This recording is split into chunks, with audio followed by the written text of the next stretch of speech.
안녕하세요. 캐드쟁이 AI입니다. 네, 지난주에 제가 영상을 안 올렸죠? 네, 지난주에 좀 일이 많아가지고 이렇게 영상을 거르는 주가 생기면 항상 느는 게 제가 저런 유튜버가 아닌 게 조금 아쉽기는 합니다.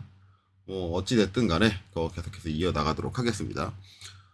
이번에 할 거는 이제 전선응용 기계도 기능사 저번에 했던 게 이제 표본거칠 기호 작성하는 요령, 그러니까 시험 기준에 맞춰서 그걸 했었고요.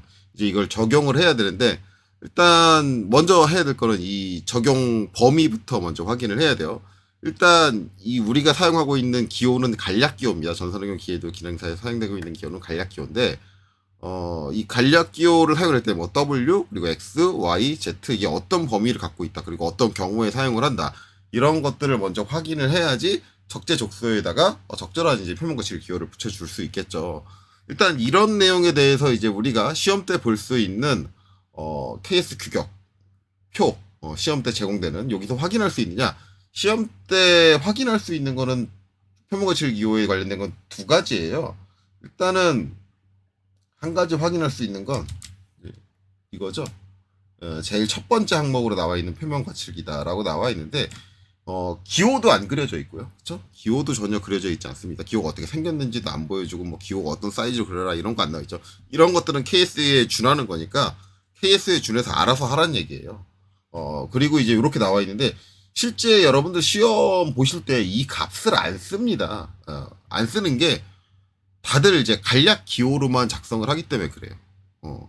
그럼 이제 이 값이 일반적으로 이제 어떻게 구분이 되느냐. 이거는 제가 이제 제도 이론 설명할 때도 한번 드렸는데, 그래서 위에다 제가 표를 다시 그렸어요. 이제 전에 정리했던 건 이제 KS 규격표에 나와 있는 표대로 작성을 한 거고, 이제 여기 작성된 거를 고스란히 옮겨가지고, 그 위에 이제 일반적으로 W, X, Y, Z를 어떤 값으로 지칭을 하고 있는가를 제가 명기를 했어요. 어떤 값을 지칭하느냐라고 하는데 이제 이거 말고도 KS 규격에서 이제 W가 얼마의 값이고 X가 얼마의 값이고 Y가 얼마 값이다가 나오는 게 있어요. 뭐냐 한참 뒤에 가면 주서에 나오죠. 주서에 써 있어요. 근데 이제 그 주서에 써 있는 값이 절대적인 값이냐 그렇진 않고요. 일반적으로 대부분 W라고 하면 대부분 이런 값을 쓰더라. 지금 제가 이제 W의 값을 두 개를 엮었는데, 일반적으로 이 두 개 중에 작은 값을 아마 주소에 적어놨을 거예요. 그래서 이제 12.5, 그 다음에, X 같은 경우는 3.2, 그 다음에 Y 같은 경우는 0.8을 엮어 쓰고, 그 다음에 Z를 0.2를 엮어 쓴다? 이거 뭐 제가 외우고 있진 않으니까. 이렇게 하는데, 이제 일반적으로 이제 실무에서는 꼭 이게 이제 하나의 값이다로 지칭하는 게 아니라 대략적으로 이 정도 바운더리 내에서 사용을 한다. 라는 거고, 꼭 여기 제가 정리해 놓은 대로 엮어서 써야 되느냐. 솔직히 말하면 그런 개념은 아니에요. 제가 제도 이론 때도 설명을 했지만, 이 간략 기호에 있는 요 W, X, Y, Z는 어떻게 보면 수학에서 사용하고 있는 변수의 개념이다라고 보시면 돼요. 변수를 하나 줘놓고 나중에 우리가 주소에다 작성을 하잖아요. 나 W에 얼마의 값을 입력을 할게. 그러니까 변수를 만들어 놓고 입력을 하는 거예요. 그걸 이제 어디다 적어준 거예요? 주소에다 적어주는 거죠. 그래서 만약에 내가 나는 W 값 이거 안 쓸 거고 나 50A 쓸 건데 그럼 얘를 엮어주면 돼요. 그 주소표에다가 50A로 엮어주시면 돼요. 상관없어요. 만약에 나는 X 쓸 건데, 나 이거 W50A에 쓰니까 나 12.5를 X로 쓸 건데, 이거 내가 이렇게 지정을 하겠다 그러면 주소에다 그렇게 작성을 하면, 그렇게 써도 틀린 게 아닙니다. 그러니까 이게 WXYZ라는 게 절대적이질 않다. 단, 그렇게 사용하지 않아요. 왜 그렇게 사용하지 않냐면, 일반적으로 이제 우리가 쓰는 게 거의 이 바운더리 내에서 사용을 하고 있기 때문에, 그런 식으로 도면을 작성을 하면, 작업자가 밑에 있는 제가 전에도 얘기했죠. 작업자들이 얼마나 태만하냐면 주소를 안 읽어요. 주소를 버젓이 적어놔도 안 읽어요. 왜? 여지껏 자기가 해온 통밥이 있으니까 그냥 통밥대로 하면 맞겠지? 라고 생각을 해요. 그래서 주소를 안 읽기 때문에 내가 이렇게 일반적이지 않은 방식으로 할당을 해버리면 이게 설계자의 잘못은 아닌데 제품은 불량이 날 수가 있다라는 거죠. 그렇기 때문에 그냥 일반적인 범주 내에 사용을 한다.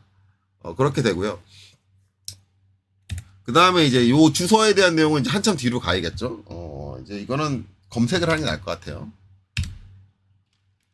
서로 주소 예시 이렇게 나오죠. 그래서 주소에다 이제 이렇게 표면 거칠기 해가지고 이렇게 작성을 해주잖아요. 그러니까 이거를 꼭 작성해야 된다라고 생각을 하는데, 이거를 꼭 작성해야 되는 거는 이 WXYZ라는 형식의 간략기호를 썼을 때만 작성을 하는 겁니다. 간략기호. 선생님, 그럼 시험 볼 때 간략기호 안 쓰고 할 수 있나요? 안 쓰고 할 수 있어요. 왜냐하면 여기 보면은 이게 W하고 12.5라고 줬잖아요. 그러면은 이거를 만들 때 어떻게 만드냐면, 이거 아예 하나로 통째로 복사할게요.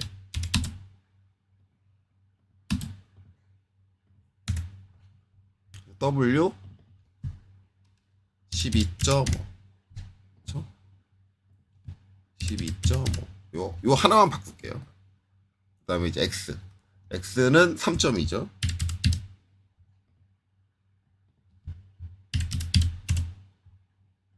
그 다음에 Y는 0.8.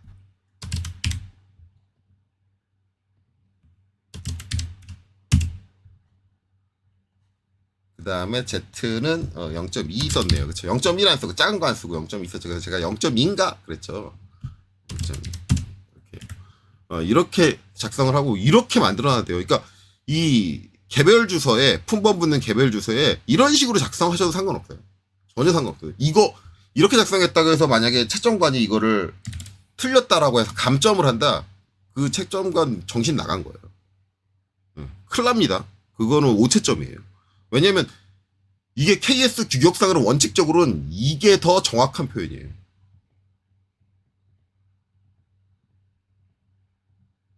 그러면 간략기호를 뭐하러 씁니까? 라고 하는데, 이 간략기호가 나온 것도 엄밀히 말하면 손제도입니다. 이게 손제도로 하게 되면 12.5를 작성을 하려면 문자 템플릿을 하나, 둘, 점 찍어주고 5, 셋, 문자 템플릿을 3번 대줘야 돼요. 근데 간략기호를 해주면 하나만 대주면 되잖아요. 그러니까 도면에다가 표면 거칠 기호를 다 일일이 이제 손으로 그려야 되니까 그런 건데, 이거는 엄밀히 말하면 CAD로 넘어왔을 때는 그 제가 얘기했죠. 2002년에 개정된 4판에서 뭐라고 했냐? 앞으로 표면 거칠기는 이렇게 간략하게 쓸 일이 없다. 그래서 여기다가 기입하는 걸 빼버렸잖아요. 이렇게 간략하게 기입할 일이 없다. 왜 그러냐면 이제는 이렇게 복잡하게 기입을 해도 하나만 만들어 놓고 복사해서 갖다 붙여놓으면 되니까 도면 그리는데 전혀 불편하지 않다라는 거예요. 오히려 정확하게 지시를 해라. 그게 도면에 좋다라고 하는 거예요. 그러니까 이거를 간략기호를 여전히 쓰고 있는 것도 너무 구시대적이긴 해요. 굳이 CAD에서 그럴 필요 없는데. 그런데 이거는 실무도 아직 간략기호를 씁니다. 실무적으로는. 왜냐면 그거에 익숙하고. 그리고 실무에서, 솔직히 말하면 실무에서 그 자기 고참한테 은연중에 몰래 살짝 물어봐봐요. 그러면 이거 값 어떻게 되는지 모르는 사람들 많습니다. 다 까먹고 있어요. 이 값을 전혀 신경을 안 쓰고 작업을 하고 있어요. 실무에 계신 분들은. 오히려 학원 강사님들이 이 값은 더 정확하게 할 거예요. W면 얼마, X면 얼마, Y면 얼마. 학원 강사님들이 더 정확하게 알고, 실무에 계신 분들은 저거 다 까먹고 있어요.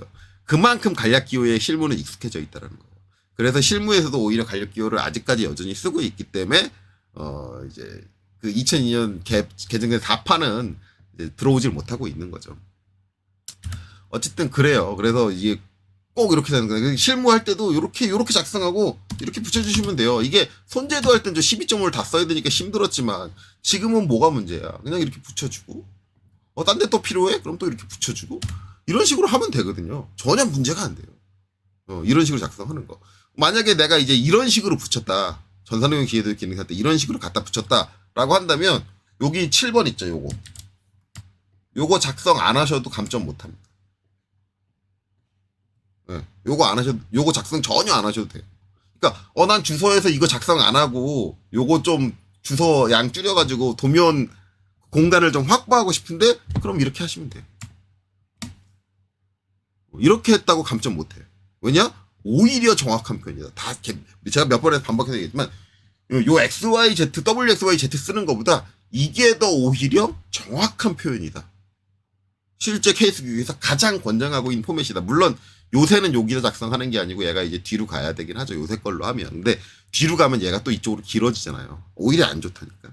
그것까지는 제가 왜냐면 실무에서도 그건 안 쓰기 때문에 그렇게 안 쓰기 때문에 권장하지 않아요. 케이스 교육이 요새 거 최신 거 트렌드가 그거긴 해도 절대 권장하지 않습니다. 저 같아도 안 써요. 그렇게 하는데 어찌됐든 이렇게 하는 것도 하나의 방법이다. 그리고 이렇게 해도 절대 감점하지 못한다. 그러면 이제 저는 어떻게 했냐? 저는 그냥 WXYZ를 썼어요. 왜냐하면 저도 구시대적인 사람이에요. 구시대적인 사람이다 보니까 그게 편해요. 은연중에 그게 편하고 솔직히 말하면 실무에서는 이걸 WXYZ를 쓰고 이걸 작성을 안 해요. 물론 이제 회사마다 좀 다르긴 한데 하는 회사도 있고 안 하는 회사도 있어요. 근데 제가 다녔던 회사는 이걸 작성 안 했습니다. 이거 작성 안 하면 어떻게 변수에다 할당을 해줘야 되는데 제가 아까 얘기했잖아요. 일반적으로 사용하는 바운더리가 있다고 범주가 있다고.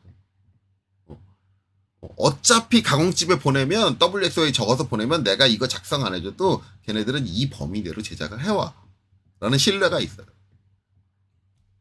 이런 거는 이제 실무에서 사용되는 통밥이죠. 근데 그거를 자격증 시험에다가 적용을 하면 안 되고 원론엔 어긋난 거예요. 원래 실무가 잘못하고 있는 거긴 해요. 그렇긴 한데 어쨌든 그래요. 그러다 보니까 이제 저는 WXYZ가 더 익숙을 해서 이제 그거를 사용을 하긴 했는데 엄밀히 말하면 이제는 캐드로 쓰니까 요 12.5 쓰는 게 그렇게 어렵지 않다. 하나만 만들어 놓으면 끝난다. 어차피 다른 WXYZ도 이렇게 만들어 놓고 복사해서 갖다 쓰잖아요. 뭐가 달라? 똑같지. 숫자 쓰는 거 더 어렵지 않다 이거지. 그렇죠? 그러니까 그렇게 하실 분들은 그렇게 하셔도 된다. 근데 이제 제가 하는 요 수업은 그냥 이제 요 WXYZ 요거를 그대로 그냥 사용을 해서 할 겁니다. 그래서 요 바운더리 범주는 이제 이렇게 생각을 하시면 돼요. 그래서 이 값들이 어떻게 된다. 근데 우리가 실제 여기다 WXYZ를 붙일 때는 실질적으로 이제 값으로 붙이는 사람들은 이제 요거 참조 안 하고 아까 제가 얘기한 대로 그냥 남들이 쓰는 요 간략기호 안 쓰고 나는 이거 여기 있는 요거 작성 안 하기 위해서 간략기호 안 쓰고 제대로 할 거야 그러면은 요 뒤에 있는 수치들을 확인을 해서 이것들을 만들어 가지고 이용하시면 된다. 그렇게 알려드리고요. 그 다음에 이제 중요한 거는 우리가 이제 여기다 배치를 하려면 중요한 거는 가공면에 어떤 경우에 이제 어떻게 이제 어떤 조건에서 붙여주느냐. 이거예요. 이거는 이제 케이스 교육에 정리되어 있는 내용은 아니에요.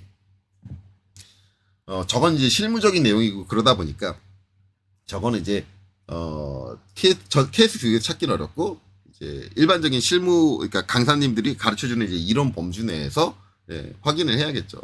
자, 그래서 제가 요거는 별도로 정리를 했습니다. 요 자료는 전체 화면으로 했네요. 반으로 갈게요. 반으로 가서 보시면 이제 이렇게 정리를 했는데 이제 기호별로 이렇게 나왔습니다. 그래서 우리가 사용되는 거 이제 요건데 일단 첫 번째 요거는 이제 뭐예요? 제거 가공을 하지 않음이죠. 제거 가공을 해서는 안 된다.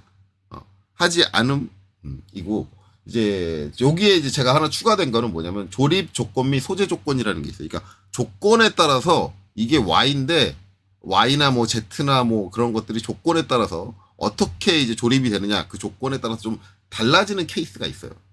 그래서 이제 이렇게 조건을 좀 나눠놨고 그 다음에 이제 어떨 때 사용한다를 요 뒤에다가 정리를 해놨습니다. 일단은 자꾸 뭐가 뜨니까 좀 그런데 그거 안 뜨게 좀 할게요. 필터에서 모든 주석 숨기기 이게 자꾸 뜨더라고요. 저거 안 해주고 이렇게 하면 이제 마우스 갖다 대도 안 뜨죠. 자, 일단은 이제 제공하지 않음 같은 경우는 이제 두 가지 케이스가 있어요. 주물, 가공품. 주물일 때가 있고 가공품일 때가 있는데 사용되는 내용은 두 군데 다 똑같아요. 주물이든 가공품이든 이제 제거 가공을 하지 않는다라는 얘기는 가지고 온 원 소재의 표면의 상태를 그대로 유지를 하겠습니다라는 거예요. 유지하고 중요한 거는 절삭 가공을 절대 해서는 안 됩니다. 저게 붙으면 저게 붙는데 그래서 저거를 이제 어디다 붙이냐라고 하면은 이제 주물 가공품인데 우리가 이제 전산응용 기계도 기능사 시험 때 나오는 가공품 중에는 절대 이거를 붙여주는 케이스가 없다고 보시면 돼요. 이건 절대 없어요. 왜냐하면 이제 가공품에다 이거를 붙여주려면 조건이 뭐냐면 전에 이제 제가 제도 이론 설명할 때 얘기를 했는데 조건이 뭐냐면 이 가공품의 원소재가 내가 원하는 표면 상태에 맞춰져서 가공이 돼 있는 소재를 사와야 돼요. 좀 비싼 소재를 사왔다고 봐도 돼요. 이미 내가 원하는 조건으로 기본 가공이 다 끝나 있는 소재야. 거기에 내가 추가적으로 구멍만 뚫던가 아니면 길이만 자르던가 이것만 하면 돼. 그러면은 길이 자르면 길이 자르는 데만 가공 들어간다. 그 나머지 면은 건들지 말아라. 라고 저걸 붙여주는 거고, 뭐 구멍만 뚫으면은 나머지 면들은 뭐 가공하지 말고 구멍만 뚫어라. 그래서 구멍에 대한 가공 기호를 붙여주는 거죠. 그렇게 되는 거예요. 그래서 그런 경우인데, 이런 것들은 이게 원 소재를 어떻게 구해가지고 왔느냐라는 조건이 들어와야 되는데, 시험에 조립도 이렇게 딸랑 하나 주는데, 여기서 얘를 원소재를 그냥 통째로 갖고 왔는지 어쨌는지 이 부품을 얘 축을 다 이미 이렇게 가공이 다 돼 있는 걸 내가 사왔는지 안 사왔는지 모르잖아요. 그 조건은 안 나와 있잖아. 어떻게 하라는 거야. 그래서 일반적으로는 그냥 가공을 한다라고 생각을 해요.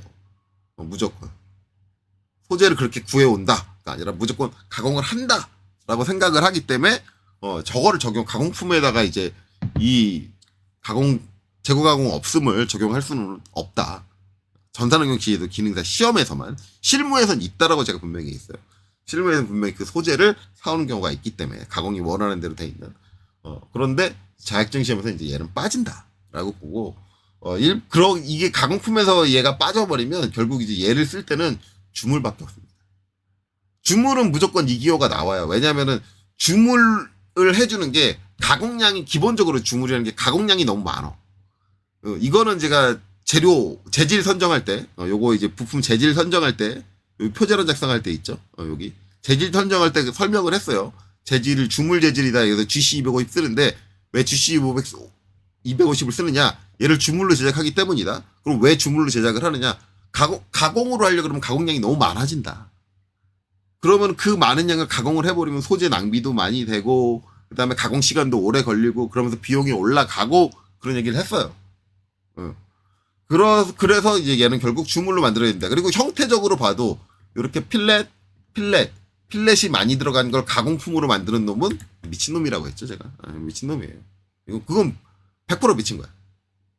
안 미쳤다고 볼 수가 없어요. 100% 미친 거예요. 그러니까 그런 이제 여러 가지 조건을 봤을 때 이제 1번 부품은 당연히 1번 부품은 주물일 것이다. 라는 거고, 주물이 되면 기본적으로 주물로 유지되는 표면 같은 경우는 모두 얘가 적용이 돼야 됩니다. 그럼 이제 표면 거칠 기호를 여기다 적용을 해야 되잖아요. 그러면 표면 거칠 기호를 어디다 붙이냐? 원칙적으로는 모든 면에 다 붙여주는 거예요. 그렇죠? 모든 면에 다 붙여주는 건데, 이거를 진짜 모든 면에 다 붙여주면은 이 도면 전체가 뭘로 도배가 되느냐? 이 기호로 도배가 돼. 그럼 도면이 너무 복잡해져. 네. 도면이 너무 복잡해져요. 그래서 필요한 게 뭐냐? 얘라는 거죠.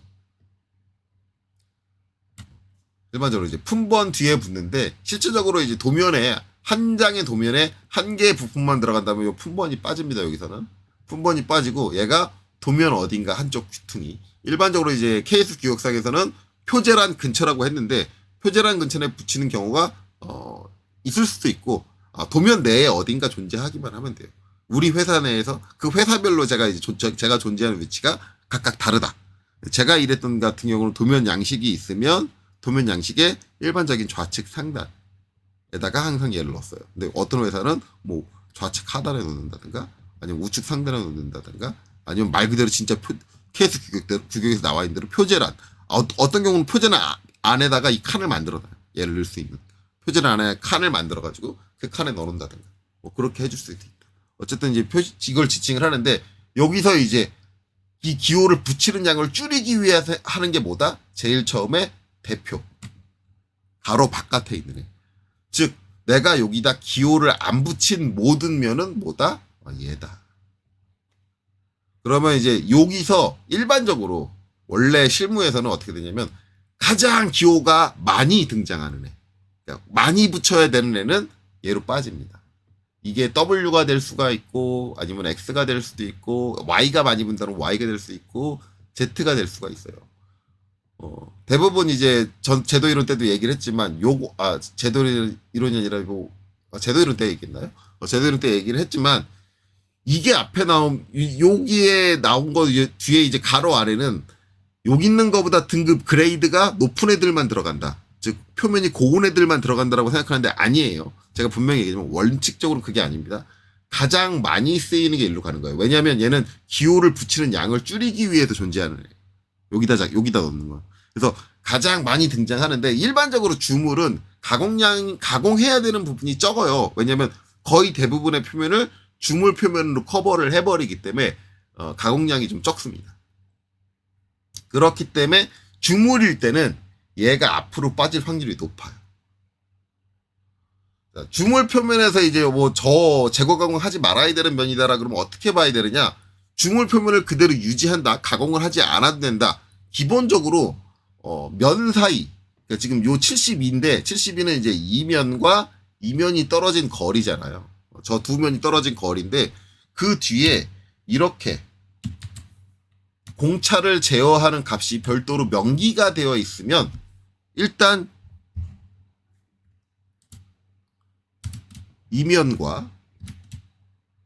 이면은 무조건 가공을 해야 됩니다. 왜냐? 주물로는 이 공차를 못 맞춰요. 이거는 제가 이제 주물 공차표 나중에 이제 저 기호 붙일 때 다시 한번 나오긴 할 텐데 주물 공차표 이제 일반 공차 설명을 할 때 주물에 대한 일반 공차도 설명을 했으니까 거기 설명했을 때 공차표 보셨을 거예요. 기본적으로 이제 1mm가 넘어가요, 공차가. 네, 넘어가다 보니까 주물로 이제 이 정도 이게 일반 공차, 가공의 일반 공차죠. 이걸 못 맞춥니다.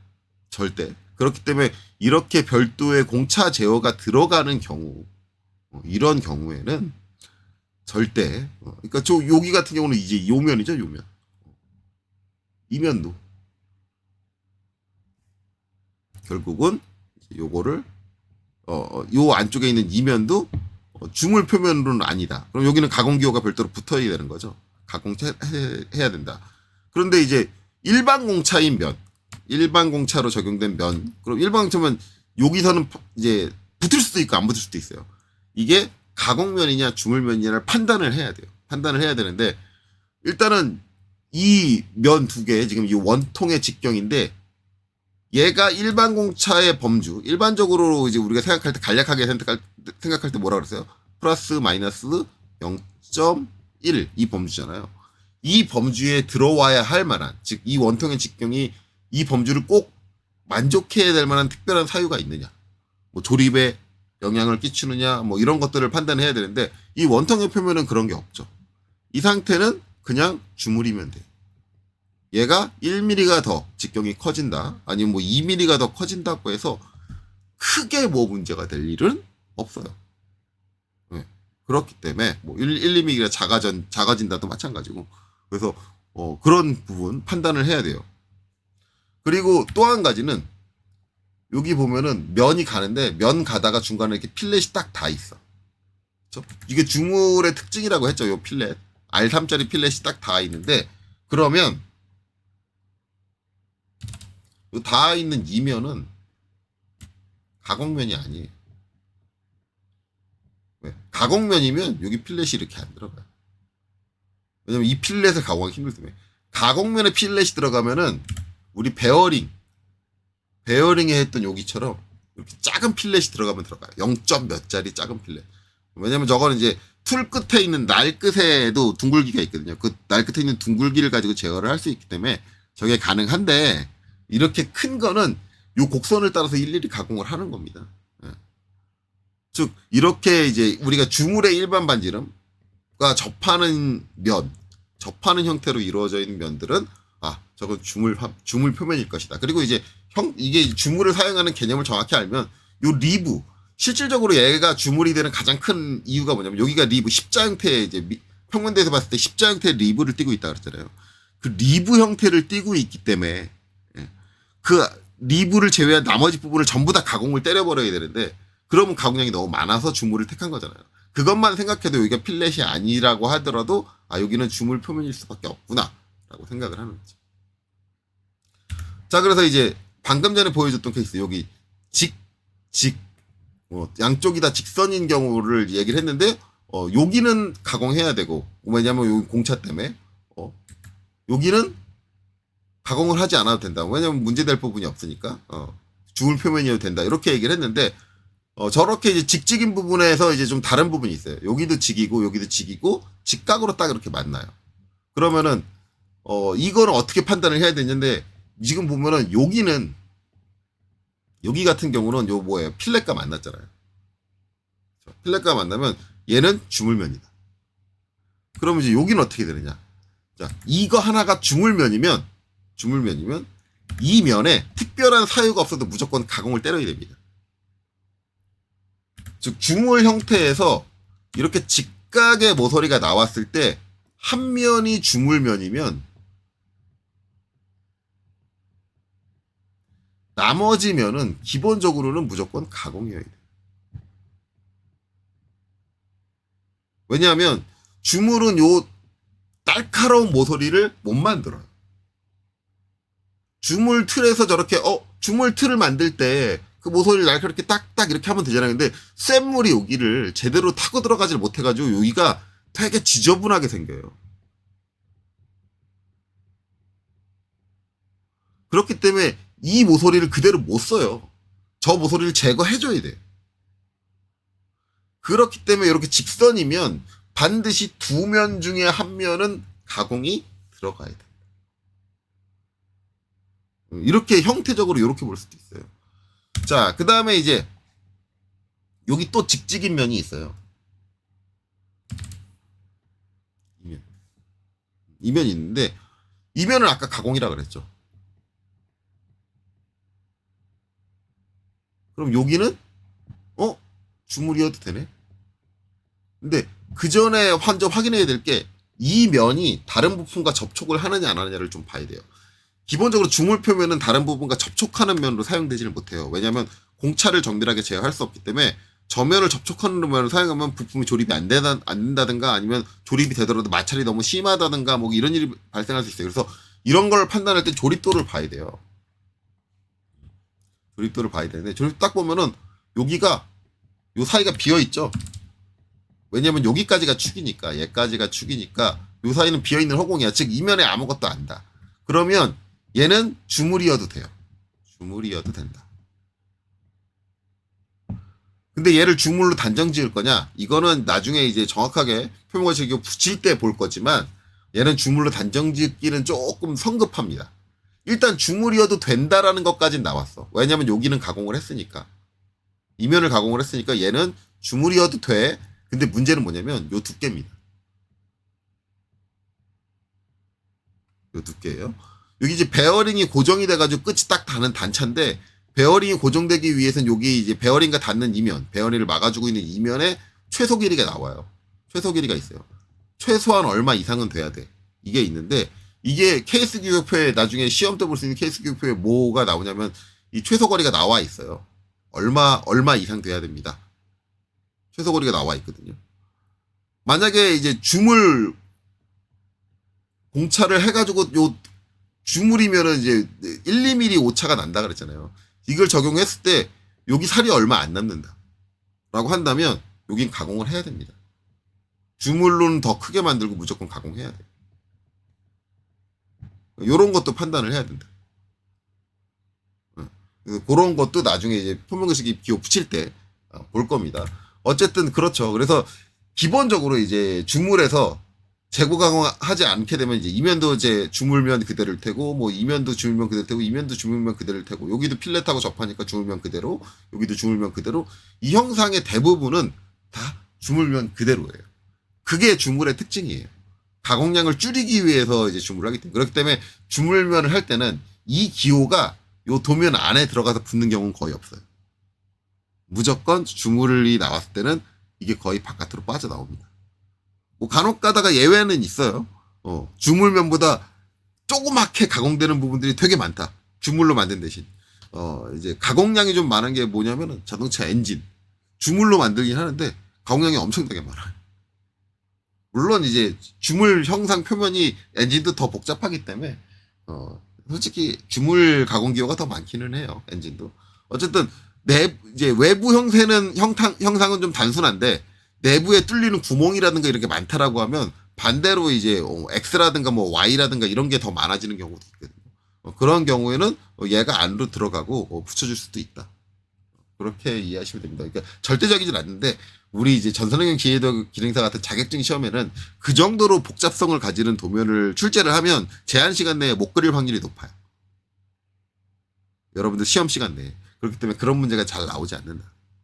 그래서 일반적으로 이제 주물 같은 경우는 이제 전선형 기능사에서는 이제 얘가 먼저 나오고 그렇기 때문에 이 작은 기호는 여기다가는 이제 붙여줄 일은 없다. 근데 이 작은 기호는 나중에 주소에 써야 되기 때문에 냅둘 겁니다.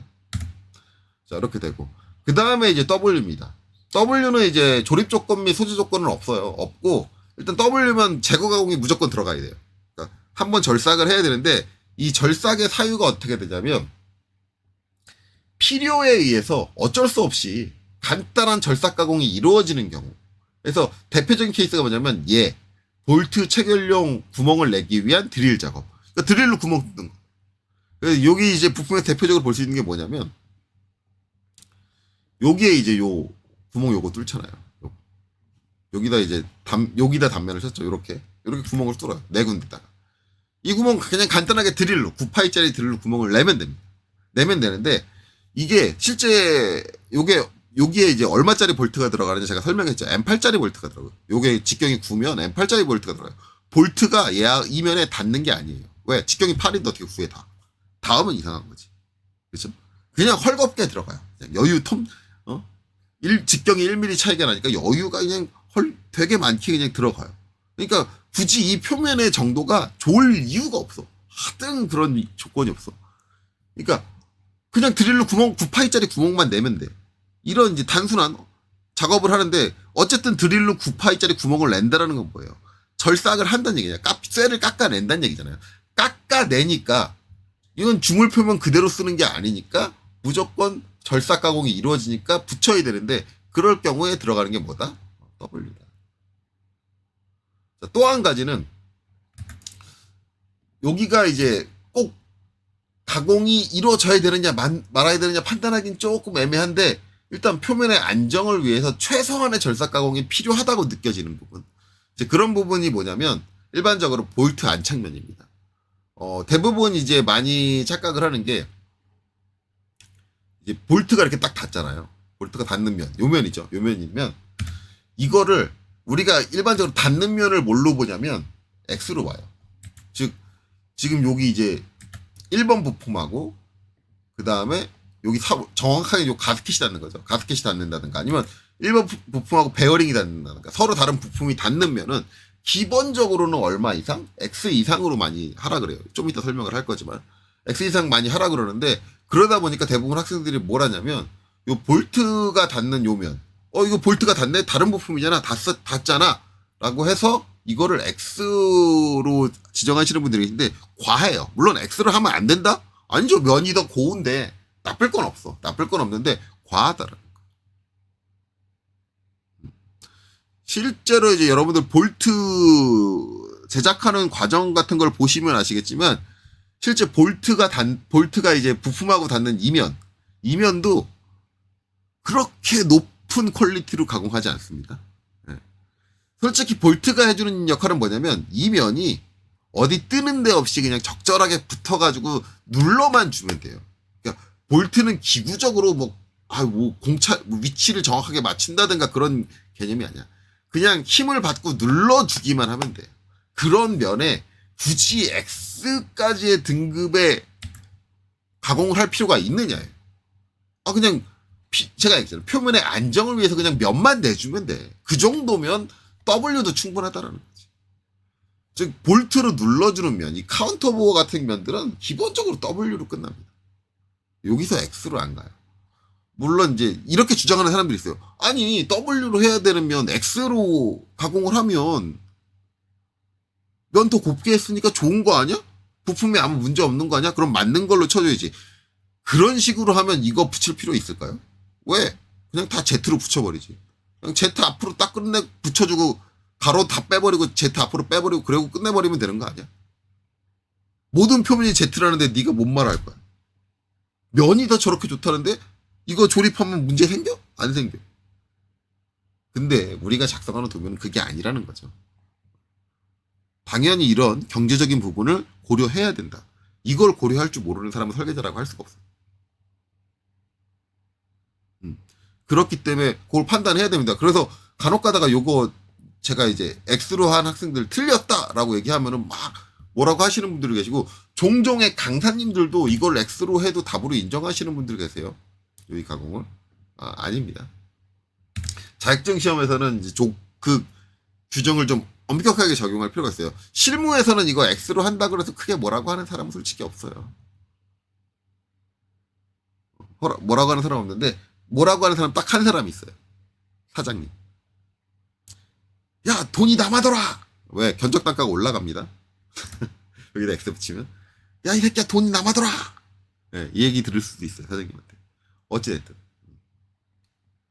그래요. 그래서 오버 스펙을 적용하는 거 그게 이제 기구적으로는 문제가 안 되지만 경제적으로는 문제가 되기 때문에 그것도 안 된다. 그래서 그런 것도 유의해줬어요. 그래서 볼트가 닿는 좌면 그러니까 우리가 닿으면 다른 부품하고 닿으면 무조건 X다라고 생각을 하는데 그거는 아니다. 닿는 부분의 중요도를 생각을 해봐라. 저 닿는 부분의 역할을 생각을 해봐라.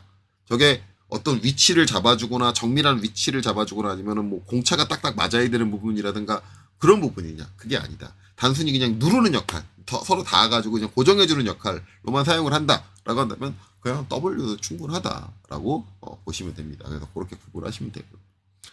진짜 요 볼트 닿는 좌면에다가 X 붙여주는 경우가 너무 많아요. 그러니까 단순하게 너무 생각을 해서 그래요.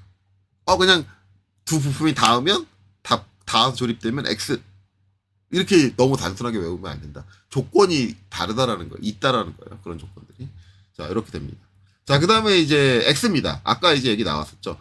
기본적으로 이제 접촉은 금속과의 접촉.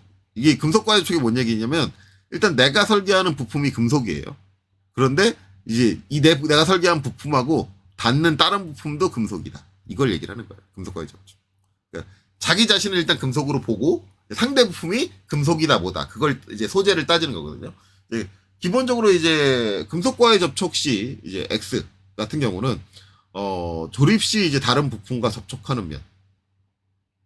그렇죠? 그러니까 상대방 부품 그러니까 여기 베어링과 접촉하는 요 면이다. 이렇게 딱 닿는 면이다. 여기도 이제 요 가스켓하고 딱 닿는 면이죠. 닿는 면인데 뒤에 단이 붙어요. 중요한 거 단입니다. 조립을 완료한 이유. 그러니까 조립하는 과정에서 마찰이 일어나는 건 상관없어요. 그게 아니라 볼트까지 여기 볼트까지 다 끼고 조립을 완료한 이후에 요 다음 면이 마찰이 있으면 안 돼. 여기 써 있죠. 마찰이 발생하지 않는. 딱 볼트 체결하고 나면 고정돼가지고 못 움직여. 그래서 마찰이 발생하지 않아. 그런 면은 일반적으로 X 정도의 표면 거칠기를 확보를 한다. 그렇게 보시면 돼요. 그러면은 마찰이 있는 면은 조립하고 나서 마찰이 있는 면 아까 제가 여기 되겠죠. 여기도 다 이제 요 축하고 요 베어링하고 이렇게 닿고 얘하고 베어링 닿고 이렇게 되죠. 그리고 이제 뭐 다른 면이 있을 게 없나? 다른 면 있을 거는 딱히 없네요. 이렇게 닿는 면인데 거기에 이제 마찰이 발생을 하면 이제 걔는 Y를 줘야 됩니다. 그래서 그 Y는 이제 금속과의 접촉, 조립 시 다른 부품과 접촉하는 면, 그렇죠? 뒤에 이제 조립이 완료된 이후 기구가 동작을 하게 되면, 그렇죠? 요 축이 회전을 하는 거죠. 축이 회전을 하게 되면 마찰이 발생하는 면, 그렇죠? 마찰이 발생합니다. 자 그렇게 되면 이제 요 축하고 베어링 사이에 마찰이 발생을 할 수 있으니 Y다라고 제가 얘기를 하면 이런 얘기하는 분들이 계세요. 선생님. 그러면 베어링의 의미가 없지요. 그렇죠? 베어링의 의미가 없습니다. 왜? 이게 이제 이론적으로 생각하면은 이 축하고 요 베어링, 축하고 베어링 어디가 닿아요? 요 안쪽에 있는 이너링이 닿습니다. 안쪽 내측링이 닿아요. 내륜이라고 하죠. 내륜. 내륜이 닿는데 이 둘 사이에는 기본적으로 마찰이 이론적으로 마찰이 있으면 안 돼요. 이게 마찰이 발생을 한다는 얘기는 뭐냐면 베어링이 기능을 못 한다는 얘기예요. 요 안쪽에서 뭔가 끼임이 발생을 했다는 얘기예요. 요 닿아 있는 이면이 마찰이 발생되는 순간 이 축은 깎여 나갈 거예요. 베어링하고 마찰이 일어나서 부품이 손상이 가요. 그리고 마찰이 발생하는 건 이게 면으로 접촉을 하고 있기 때문에 원통면 전체가 접촉하고 있기 때문에 마찰력이 엄청 세게 작용을 할 거예요. 그래서 동력이 손실될 거예요. 이렇게 얘기를 하면 대부분 학생들이 선생님 그럼 여기는 X죠. 무슨 마찰이 안 일어나는데 왜 일어나서는 안 되는 거를 왜 Y라고 해요. 근데 요게 이제 실제 동작 개념인데 이거하고 편문과 칠기는 약간 달라요. 약간 다른 게 뭐냐면 여기에서 Y를 줘야 되는 이유는 마찰이 일어날 수도 있다라는 거예요. 그러니까 경우가 뭐냐면 마찰이 무조건 일어난다가 아니라 마찰이 일어날 수도 있어. 도 포함해야 돼. 무슨 얘기냐면 이 베어링하고 이 축은 그냥 원형 구멍에다가 원형 축을 낀 거예요. 둘 사이에는 고정하고 있는 각도상으로 고정하고 있는 회전 방향상으로 고정하고 있는 그 어떤 기구가 없죠. 만약에 베어링하고 이 축을 조립을 할 때 요 딱 앞쪽에 있는 이제 스퍼기어나 아니면 V벨트 플리처럼 키홈이 이렇게 있어가지고 키를 박아가지고 베어링하고 고정을 했다. 그러면 마찰이 무조건 없는 거예요. 그런데 아니죠. 마찰이 있어요. 있을 수가 있어요. 만약에 요 베어링 내부에 볼이 깨진다든가 아니면 이물질이 꼈다든가 이물질이 침투해가지고 볼 사이에 이물질이 꼈다든가 그래서 내부의 마찰력이 증대가 됐을 때 그때는 순간적으로 조건이 안 맞으면 이쪽에서 슬립이 일어날 수 있습니다. 슬립이 일어난다는 얘기는 뭐예요? 마찰이 발생할 수도 있다라는 거예요. 이게 지속적으로 발생하지 않는 것 뿐이지 분명히 동작을 할 때 저런 현상이 있을 수도 있어요. 그러면 마찰이 있다고 보는 거예요. 이론적인 절대적인 개념을 적용하는 게 아니라 실제적으로 했을 때 가장 최악의 조건까지 고려를 하는 거예요. 표면의 거칠기를 진행을 할 때는. 그렇기 때문에 순간적인 마찰이 발생을 했을 때 서로 양 부품 간에 손상을 데미지를 덜 주려면 표면이 그만큼 고와야 한다. 그렇기 때문에 마찰이 있을 수 있는 소지가 있더라 하더라도 Y를 준다. 그렇죠? 기본적으로 이제 마찰이 있으면 Y를 주는데 마찰이 있을 수도 있냐까지 봐야 돼요. 수도 있냐. 그런데 아까 얘기한 것처럼 여기 이제 요 V벨트 풀리랑 이 축은 뭐예요? 키홈으로 고정을 하잖아요. 그렇죠? 키홈으로 고정을 하면 여기는 마찰이 있을 수가 없지. 마찰이 있었다는 게 뭐야?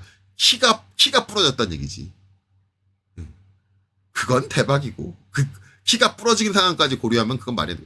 그렇게 하면은 요 볼트가 부러지는 상황까지 고려를 하는 거니까 그건 아니고 부품이 파손이 나진 않았는데 어떤 부품도 파손이 나지 않았는데 그런 상황에서 마찰이 일어날 수도 있는 소지가 있다. 조립 구성 자체가 마찰을 일으킬 수 있는 우려가 있는 상태로 조립이 됐다라고 한다면 그것까지 모두 다 고려돼 주어야 합니다.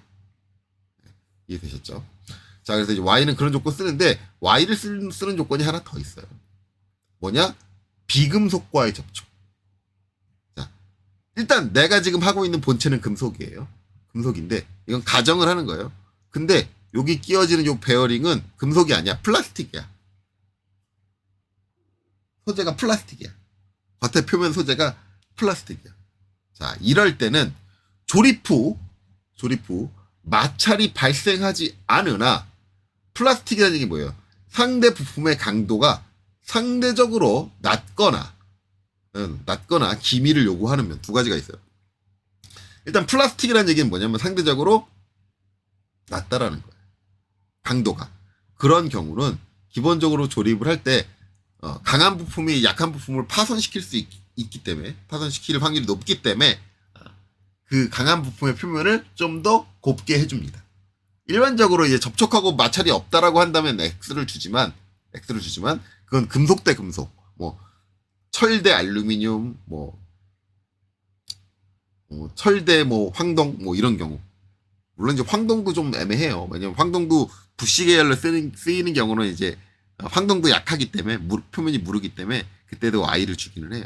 근데 일반적으로 이제 금속 대 금속은 이제 거의 똑같이 X를 주기는 하는데 황동의 경우 황동의 역할이 뭐냐에 따라 좀 달라지긴 합니다.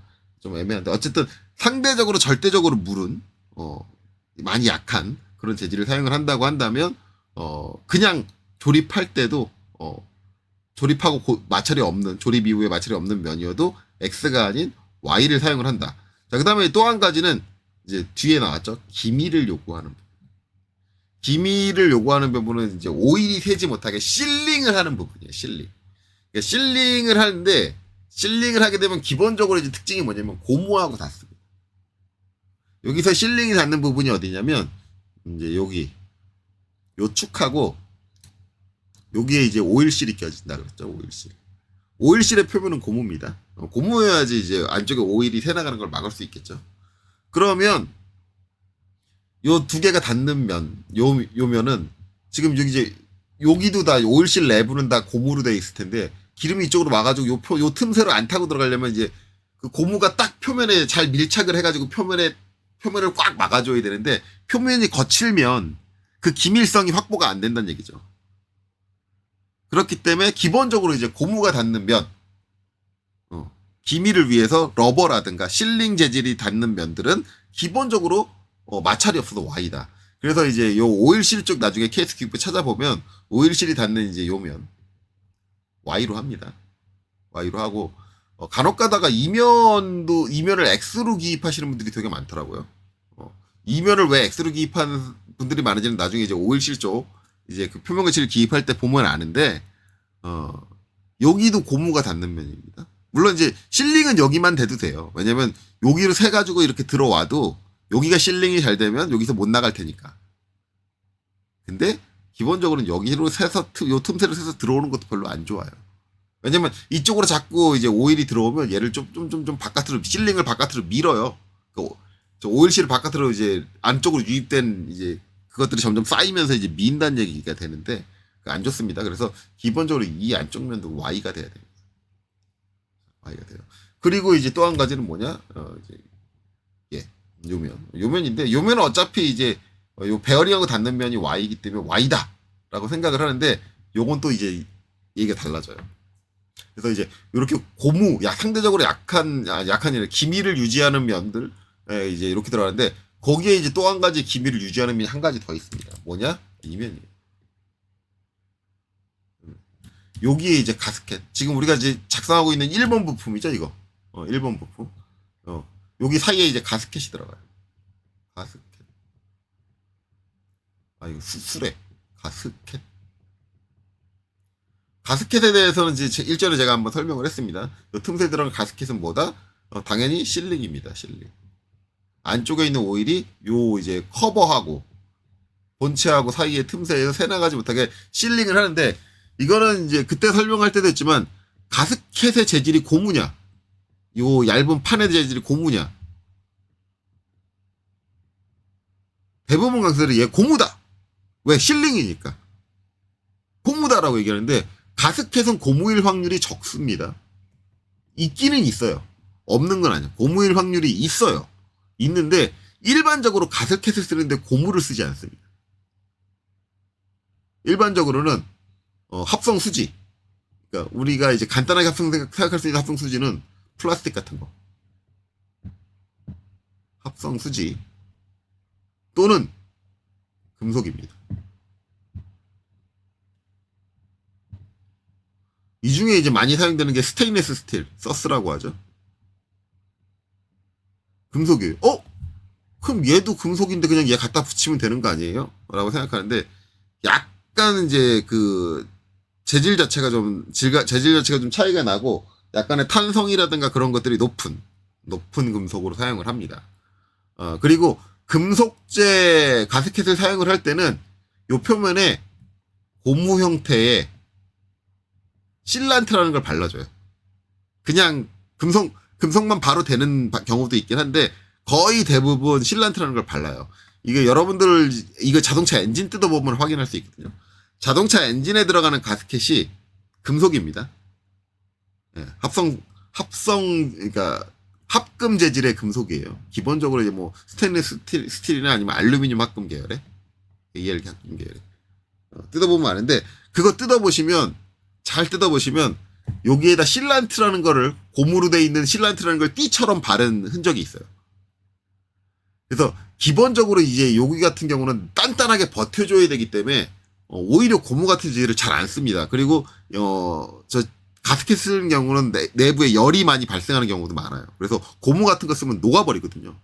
그래서 그런 걸 못 쓰는 가혹한 환경에서 일반적으로 가스켓을 많이 쓰기 때문에 대부분 강사님들이 잘못 얘기하는 게 가스켓은 고무다. 그럴 확률이 상당히 적습니다. 물론 이렇게 판 형태의 고무를 쓰는 경우가 없냐 있긴 있는데 이거 상당히 안 좋습니다. 왜냐하면 요 사이 이걸 고무를 쓰면 요 사이에 반발력이 되게 세요.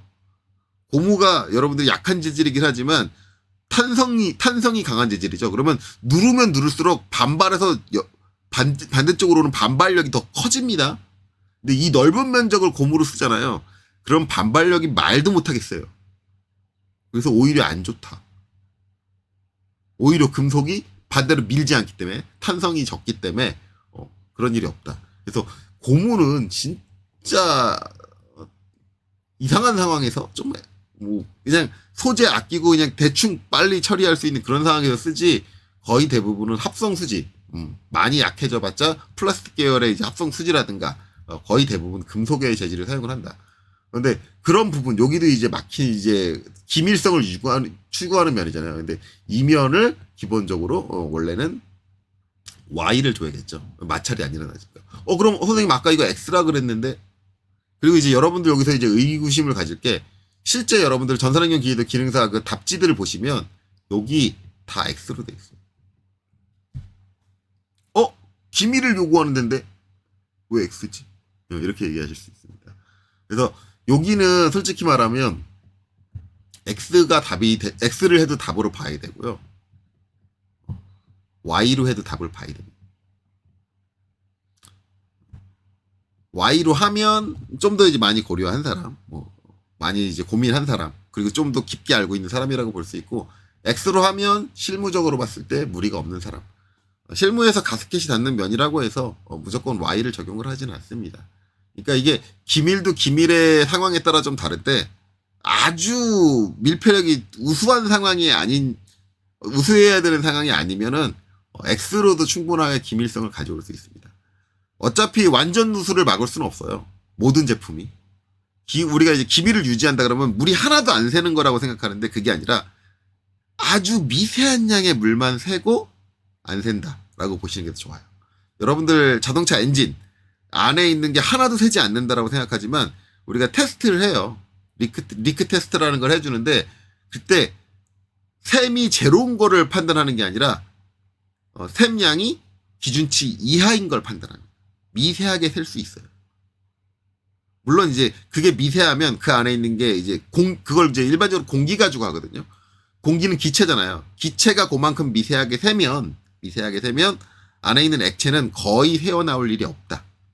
왜냐면 기체보다 액체가 입자가 크니까 기체를 완벽하게 밀폐할 수는 없고 액체는 이제 그 정도 수준이면 거의 새어나올 일이 없다라고 보시는 게 좋아요. 그래서 완전 기밀은 없다 세상에. 어떻게든 틈새를 비집고 나오긴 합니다.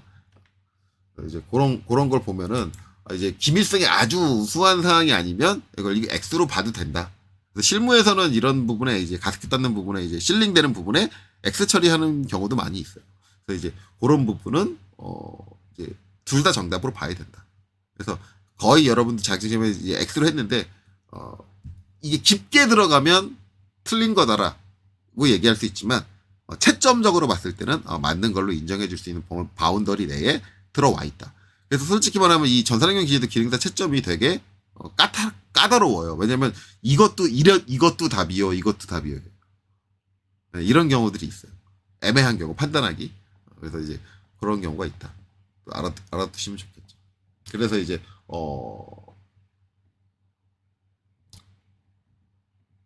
Y의 경우는 이제 금속과의 접촉, 비금속과의 접촉 두 가지 이렇게 이제 알아두시면 좋고, 그다음에 Z 우리가 자격증 시험에서 절대 쓸 일이 없습니다.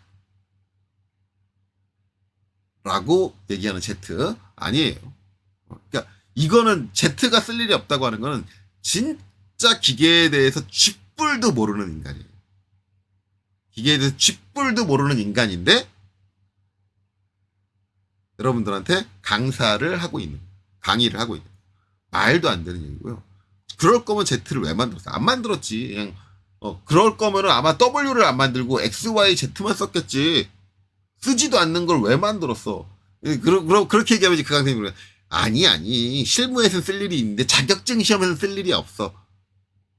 자격증 시험에도 이거 써야 될 케이스 많은데. 난 많이 봤는데. 그렇게 돼요. 얘도 일단은 금속과 금속의 접촉으로 이제 먼저 볼 수 있는데, 금속과의 접촉을 할 때, 마찰하면은, 마찰 있으면 Y라 그랬잖아. Y라고 했는데, 얘는 뭐냐. 마찰 또는 충격이 발생하면, 충격도, 때리는 것도 마찰입니다. 땅 하고 때리는 것도. 충격이 발생하는 면이나 이제 상대 부품. 이 접촉했을 때 상대 부품의 손상을 최소화시켜야 될 때. 상대 부품을 보호해야 될 때. 이게 이제 대표적인 케이스가 뭐냐면, 저는 이제 자동화 설계를 많이 했으니까 이런 거예요. 이제 콘베어의 어떤 제품, 생산되고 있는 제품이 이렇게 흘러가는데, 얘가 이제 어떤 위치에 오면은 옆에서 얘를 밀어줘야 돼. 이쪽으로 위치를 옮겨줘야 돼.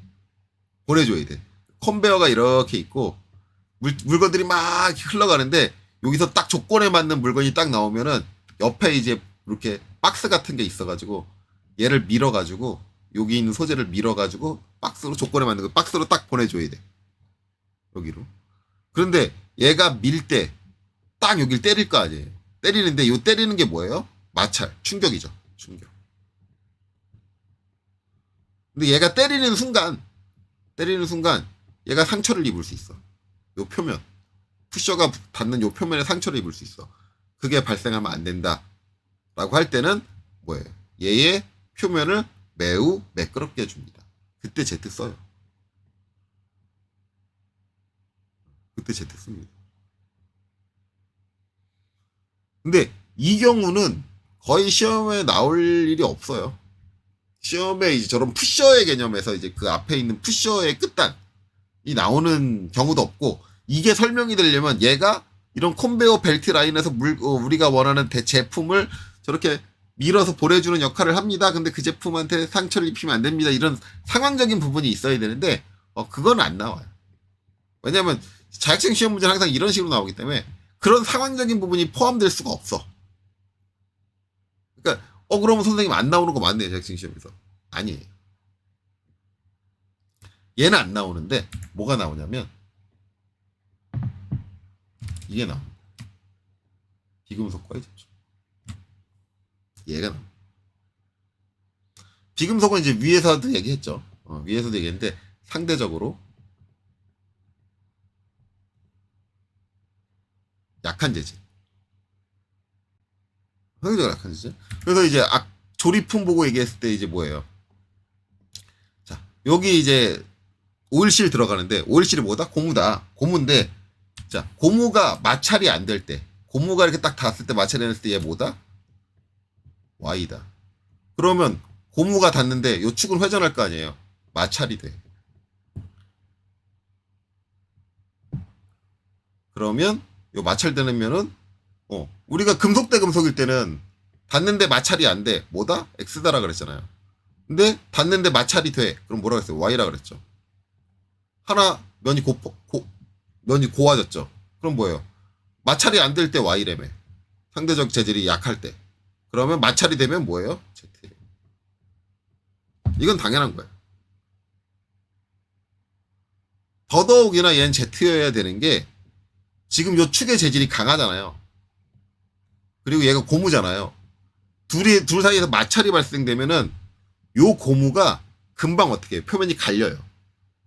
얘는 절대 안 갈려. 얘는 갈릴 일이 없어. 얘는 손상이 하나도 안 가. 손상은 다 이 약한 지질이 먹어. 그럼 뭐예요? OLC를 금방 갈아내야 돼. 왜? 저 표면이 계속 마찰돼서 갈리면은 결국은 누르고 있는 힘을 그 표면 OLC이 이제 저 축을 누르고 있는 힘을 잃어버릴 거고 거기로 이제 오일이 점차 많이 새 나오게 된단 말이야. 그러면은 결국은 얘를 금방 교체를 해줘야 돼. 근데 이 표면이 거칠수록 그쵸? 상대적으로 약한 재질에 닿는 표면이 거칠수록 저 OLC를 빨리 교체해야 돼. OLC의 수명이 약화되죠. 네. 그럴 때 여기 제가 써놨죠. 상대 부품의 내구성을 확보한다. 하는데 이것도 이제 여러분들 이제 이의를 제기할 겁니다. 선생님, 제가 수많은 정답집을 봤는데 OLC를 닿는 여기는 다 Y로 했어요. 그게 이유가 있어요. 실무에서도 여기는 Y로 갈 겁니다. 이게 이제 상대적인 재질이 약한 애하고 마찰이 일어나는데 어떻게 마찰이 일어나느냐가 좀 관여가 돼 있어요. 얘는 뭐냐면 얘는 무슨 운동? 회전 운동을 하죠. 이렇게 축을 기준으로 회전 운동을 하잖아요. 그러면은 마찰이 어떻게 일어나냐면 저물이 일어나요. 그러니까 이제 이 정확하게 이제 OLC를 그리자고 하면 이렇게 생겼다 그러잖아요. 대략적으로 이렇게 립이 나와 있고 여기에 이제 축이 이렇게 다 있는 거예요. 그럼 이 축이 회전을 하면은 요 점에서 일어나가지고 뚫려 있는 구멍 원의 방향으로만 그 생긴 모양대로만 계속 마찰이 일어나요. 그러면 처음에 OLC이 처음 조립했을 때는 좀 심하게 갈리는데 자리를 잡는다 그래요. 이 가공돼 있는 표면에 맞춰가지고 여기 있는 고무가 살짝 갈려가지고 그 표면에 맞게 그 단면이 딱 나오게 되면은 거기서부터는 덜 갈려요. 잘 안 갈려요. 그냥 표면 타고 흘러요. 아예 안 갈리는 건 아닌데 표면 타고 흘러요. 그렇기 때문에 회전 운동에 관련됐을 때, 즉 접촉한 면이 쓸리지 않을 때, 크게 쓸리지 축의 방향이 아닌 이 직각 방향으로 이렇게 쓸리지 않을 때는 마찰에 의한 그 갈림이 적다고 봐요. 그래서 여기는 그냥 Y로 해도 무방하다라고 넘어가. 실무에서도. 왜? 접촉 방향이 그렇게 되기 때문에 회전 방향이기 때문에. 근데 만약에 이 안에 있는 이 축이 회전 운동을 하는 애가 아니라 좌우로 왕복 운동을 한다라고 한다면 얘가 여기 이제 립이 이렇게 다 있으면 얘가 이렇게 움직이면 이렇게 밀렸다가 반대쪽으로 이렇게 다시 들어오게 되면 이렇게 밀리거든요. 그러면 그 원형이 닿는 게 아니라 이 고무가 막 휘면서 앞뒤로 막 뒤틀리면서 이쪽 면도 다 갈리고 저쪽 면도 갈리고 막 다 갈려요. 이렇게 되면은 여기는 Z예요. 그래서 이 Z가 많이 나오는 경우가 어떤 경우냐면 요 이제 오일실 말고 오링 있죠. 오링 나오는 게 일반적으로 자격증 시험에서 에어촉일 거예요. 에어촉. 실린더 홈에 이렇게 딱 껴져가지고 에어촉. 그래서 이 실린더가 이제 원통 안에서 왔다 갔다 이렇게 움직이는데 요 안쪽에 있는 고무로 이쪽에 있는 공기하고 이쪽에 있는 공기를 서로 단절시켜주는 거거든요. 이게 요 사이로 누수가 되면 안 돼요. 근데 얘는 앞뒤로 왔다 갔다 하기 때문에 요 안쪽에 있는 고무링이 막 뒤집어지고 말리면서 여기 있는 이 표면하고 계속 심한 마찰을 일으켜요. 이럴 때는 이제 요 표면이 뭐가 돼야 된다? Z가 돼야 된다. 이게 있거든요. 있는데 이런 경우에도 대부분 Y를 써요. 이거 잘못된 거예요.